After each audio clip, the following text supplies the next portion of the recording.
Бірде Фариза Оңғарсынова Өскемен қаласында тамаша әдеби кеш өткізеді. Халықтың қошеметімен дүрілдеп өткен кештен соң, сол кездегі облыс басшысы Бердібек Сапарбаев мәртебелі ақынға құрмет дастарханын жаяды. Дәм татып отырған жайдары қауымның алдында сөз алған елінің ардақты қызы Фариза ақын облыс басшысына арнап: "Айналайын інім, ертелі-кеш қолпаштап жатқаныңа мың алғыс.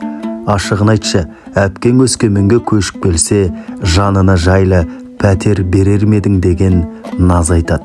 "Фариза әпке, сіз үшін қаланың қалаған тұсынан қалаған үйіңізді сыйға тартуға дайынбыз."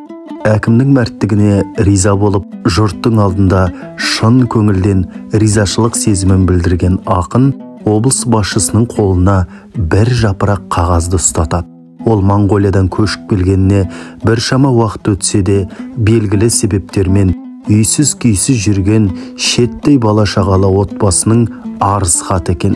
Кездесудің алдында ақынға жолыққан отбасының бір мүшесі қаршадай қыз ақын апасының қолдауымен осылайша өзінің үлкен отбасына 3 бөлмелі жайлы пәтер алып берген екен.